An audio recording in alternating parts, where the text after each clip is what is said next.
प्रश्न संख्या 2 पे बनाएंगे हम लोग। किसी संख्या के दुगने में 8 जोड़ने पर 32 प्राप्त होता है। बुक अगर आपके पास है तो आप बुक से भी क्वेश्चन देख सकते हैं। किसी संख्या के दुगने में 8 जोड़ने पर 32 प्राप्त होता है, वह संख्या ज्ञात करना। देखिए, वह संख्या ज्ञात करना। जब संख्या हमको पता नहीं रहता है तो उसको हम x मान लेते हैं। इसमें हम लोग मान लेंगे माना संख्या बराबर x मान लेंगे। ठीक है, अब कह रहा है कि संख्या के दुगने में 8 जोड़ने पर, जैसा कि प्रश्न कहेगा वैसा करेंगे। ठीक है, तो यहाँ लिख देंगे हम लोग प्रश्न से, प्रश्नानुसार जैसा कहेगा वैसा करना है। किसी संख्या के दुगने को, इस संख्या के दुगने, कोई संख्या माने x है, इसका दुगना यानी कि दुगने में 8 जोड़ने पर यानी कि +8 करेंगे तो 32 प्राप्त होता है। इसका कहना है कि 32 प्राप्त होता है। तो अब आपका समीकरण तैयार हो गया।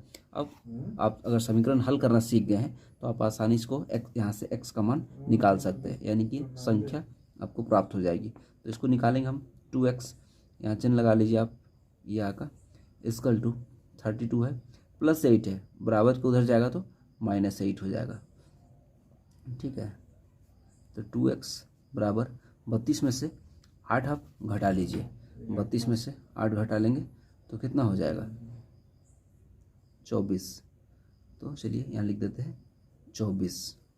अब x बराबर हम लोग निकालेंगे, x बराबर इसलिए यहाँ चिन्ह लगा लिए, इसलिए x बराबर 24 ऊपर हो जाएगा, नीचे 2 हो जाएगा। अब इसको डिवाइड कर देंगे तो x बराबर वैल्यू आपको प्राप्त हो जाएगा x इक्वल टू, ये कटा देंगे 2 से, तो 2 से कटा देंगे 24 को, 2 1 कम 2, 2 दूनी 4, यानी कि 12 आंसर हो जाएगा। 12, x बराबर 12, यानी कि उस संख्या आपको प्राप्त हो गया 12 आपका। तो वो लिख देंगे संख्या बराबर x माने थे, x बराबर आया 12, ये आपका आंसर प्राप्त हो गया। ये हम लोग सवाल 2 को बनाए। इसी प्रकार आगे हम लोग सवाल 3 पे चलते हैं और 3 नंबर को हम लोग हल करते हैं। 3 नंबर सवाल है आपका, किसी संख्या के 1/3 में, किसी संख्या के 1/3 में 5/2 घटाने पर 3/2 प्राप्त हो जाता है। तो यहाँ भी वो संख्या ज्ञात करना है। तो जो अज्ञात संख्या होती है उसको हम लोग स्टार्टिंग करते हैं माना संख्या बराबर x, इसको भी x मान लीजिए, संख्या बराबर x, संख्या को x मान लेते हैं। अब कह रहा है कि किसी संख्या के 1/3 में, इसी संख्या का 1/3 में, यहाँ लिख लेंगे हम लोग प्रश्न से, जैसा प्रश्न कहेगा वैसा करेंगे प्रश्न से, या प्रश्नानुसार भी लिख सकते हैं। प्रश्नानुसार हम लिख लिए या प्रश्न से लिख लिए। अब कह रहा है कि किसी संख्या के 1/3, जो संख्या x है इसका 1/3 कर लीजिए, 1/3 मतलब 1/3, x/3 हो गया, में से 5/2 घटाना -5/2, तो प्राप्त हो रहा 3/2। चलिए 3/2, बस इसको अब ये देखिए समीकरण के रूप में आ गया। अब आपको इसको हल करना है, जैसे हम लोग हल करना सीखें उसी प्रकार से हम लोग इसको हल करेंगे। तो यह का चिन्ह यहाँ लगा दीजिए, x/3 है, x वाला जो है इधर रहने दीजिए, ये डिजिट जो अंक है उधर ले जाएंगे, यानी कि बराबर के बाद मेरा 3/2 है तो 3/2 लिख लेंगे, -5/2 था तो +5/2 हो गया। अब यहाँ आपको क्या करना है, भिन्न का जोड़ करना पड़ेगा। इधर x/3 जैसे था बिल्कुल वैसे ही लिखेंगे, इधर नीचे 2 है, यानी कि इसका एलसीएम करेंगे आप, लघुत्तम निकाल लेंगे। यह सेम रहता तो 2 नीचे एक बार लिखते हैं, ऊपर वाला जोड़ देते हैं, प्लस का चिन्ह है 3 + 5। तो आगे हम लोग बढ़ाएंगे x/3 बराबर हो गया, 3 5 जोड़ लेंगे 8/2 हो गया। अब x बराबर हमको निकालना है ना, तो 3 नीचे है यानी कि भाग में है तो ऊपर चला जाएगा, गुना में हो जाएगा, तो 3 उधर चला जाएगा, तो x बराबर हो जाएगा 8/2, इधर भाग में तो बराबर को उधर जाएगा तो गुना में चला जाएगा, यानी कि ऊपर चला जाएगा। 2 से इसको कटा दीजिए, ठीक है ना। उसके बाद हम देखते हैं कि इसलिए x बराबर जितना प्राप्त होगा उतना लिख देंगे, 2 से इसको कटाएंगे, 2 से 8 कटा देंगे, 2 चौके 8, 4 तिया 12, इसका भी आंसर आया 12। तो संख्या बराबर प्राप्त हुआ 12, अतः संख्या बराबर 12 आंसर। तो इसका भी 12 आंसर आया है ना। तो इसी प्रकार से आप हल करेंगे। हम लोग अगले प्रश्न पे चलते हैं। यह प्रश्न संख्या 4 को हल करेंगे। पहला प्रश्न संख्या पढ़ लेते हैं 4 को। 2 संख्याओं का योग 35 है। 2 संख्या है जिसका योग जोड़ने से यानी कि 35 होता है। यदि एक संख्या दूसरी संख्या से 5 अधिक है तो दोनों संख्या हमको ज्ञात करना है, ठीक है। दोनों संख्या ज्ञात करना है आपको, तो एक भी संख्या भी पता नहीं है, तो पहला वाला मान लेंगे x माना संख्या, यहाँ पहली कर लेंगे, माना पहली संख्या है ना, पहले लिख लीजिएगा, माना पहली संख्या बराबर x। चूँकि यहाँ दो संख्या इसलिए पहला वाला x है, इसलिए दूसरी संख्या बराबर, दूसरी संख्या क्या हो जाएगा, चलिए उसको भी पहले हम लोग लिख लेते हैं। दूसरी संख्या बराबर, एक संख्या जो है दूसरी संख्या से 5 अधिक है, अगर पहला वाला x है तो दूसरा वाला निश्चय रूप से x + 5 होगा, उससे 5 अधिक है, पहला वाला x माने है, इसलिए दूसरा वाला जो होगा x से 5 ज़्यादा होगा, ठीक है। अब दोनों संख्या को प्रश्नानुसार, प्रश्न जैसे कहता है वैसे करेंगे। प्रश्न क्या कहता है, प्रश्न कहता है प्रश्नानुसार या प्रश्न से, प्रश्न कहता है कि दोनों संख्या को जब आप जोड़ेंगे, यानी कि x + x + 5 है ना, ये अलग अलग संख्या है, x और x + 5 को जब जोड़ेंगे तो आपका प्राप्त हो रहा है 35। तो हम लोग 35 लिखे। अब 35, अब ये लिखने के बाद समीकरण बन गया। अब इसको हम लोग सॉल्व करेंगे, या का चिन्ह लगाते हैं, इसको या बोलते हैं, या और भी इंग्लिश में लिख सकते हैं आप। x + x करेंगे तो 2x हो जाएगा, 2x + 5 = 35। फिर आगे बढ़ाइए इसको, x वाला इधर रहने दीजिए, +5 है, +5 को हम लोग दाहिनी ओर लेके जाएंगे, यानी कि बराबर को उधर 35 के बाद लिखेंगे -5। तो क्या हो जाएगा हमारा, 2x बराबर 35 में से 5 घटा दीजिए आप, 30 हो जाएगा। अब x बराबर कितना हो जाएगा, 30/2। अब घटा दीजिए इसको, तो क्या होगा, संख्या आपका x बराबर निकल जाएगा, इसको घटा देना 2 से, तो इसको घटा दीजिएगा तो 15 आएगा। तो 15 आया, संख्या निकला, एक संख्या निकला है ना, x निकला है। तो x माने थे हम पहली संख्या, इसलिए पहली संख्या यहाँ लिखेंगे, पहली संख्या बराबर x आया मेरा 15, तो पहला संख्या निकला।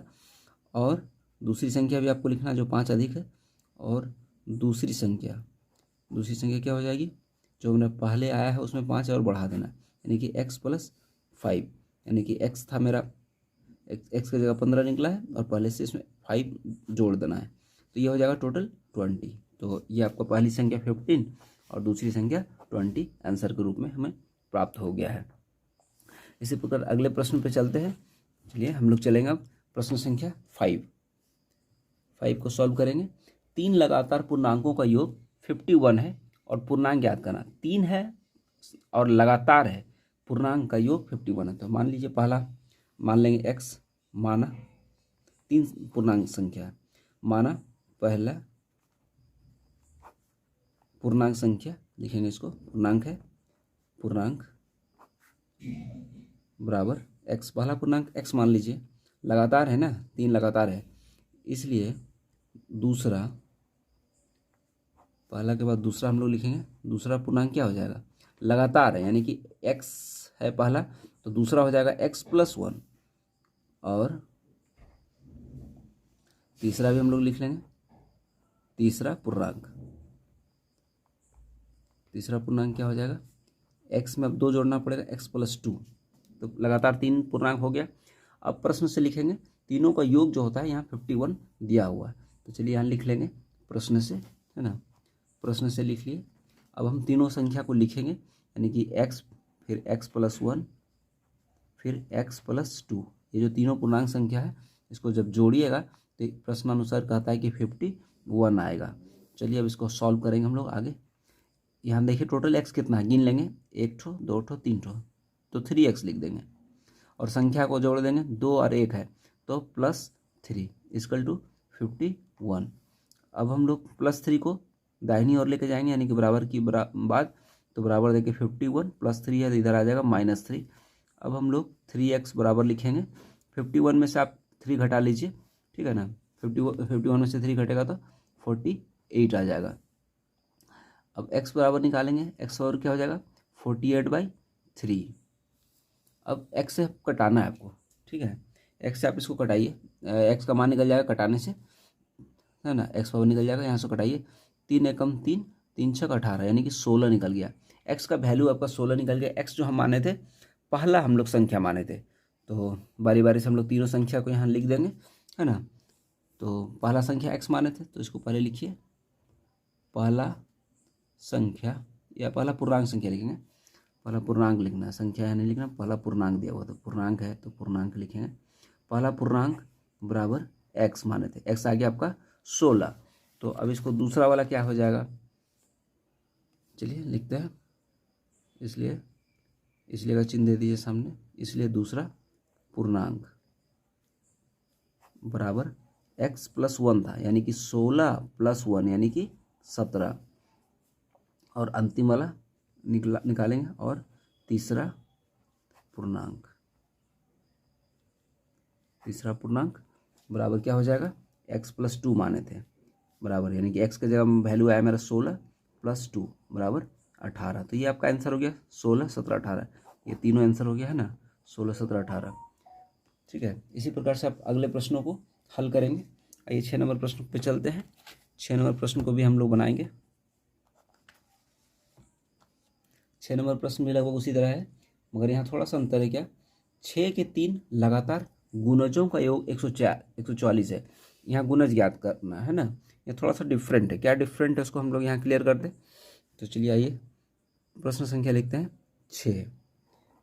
गुणज लिखना है और यहाँ पे 3 लगातार गुणज है, 6 का गुणज है, यानी कि गुणज जो है 6 करके इसमें बढ़ेगा। गुणज है यानी कि जैसे टेबल होता है, पहाड़ा होता है, उस तरह से 6 का जैसे पहाड़ा, 6 का 6, 6 दूनी 12, 6 तीन 18, इस तरह से आगे बढ़ता है।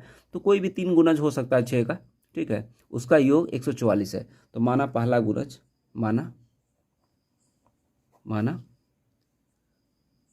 6 का पहला गुणज x मान लीजिए। इसलिए 6 का दूसरा गुणज, जब भी जो गुणज का बात आएगा ना तो उससे 6 अधिक होगा। और 6 का तीसरा गुणज, 6 का हम लोग तीसरा गुणज जब लिखेंगे x प्लस, अब 6 करके बढ़ा तो x + 12 हो जाएगा। क्या, अब प्रश्न से अब हम लोग लिख देंगे प्रश्न से। प्रश्न कहता है कि तीनों का योग करना है आपको, यानी कि x को जो गुणज है 6 का पहला, उसका दूसरा है x + 6, फिर x + 12। जब तीनों को आप जोड़िएगा तो आपका गुणज का टोटल योग 144 आएगा। ये देखिए समीकरण हो गया। अब इसको उसी प्रकार हल करेंगे जिस प्रकार हम लोग हल करते हैं। x को जोड़ लीजिए, टोटल कितना x है, 3 x है, तो 3x लिख दिए, प्लस 12, 6 होता है 18 बराबर 144। अब हम लोग आगे बढ़ाते हुए 3x इधर लिखेंगे, प्लस 18 है, प्लस 18 बराबर को उधर जाएगा तो -18 हो जाएगा। तो लिख लेंगे 144 - 18। अब 144 में 18 हम लोग घटा लेंगे, ठीक है। इधर लिखेंगे 3x बराबर, अब देख लीजिए 144 में 18 आप घटा लीजिए,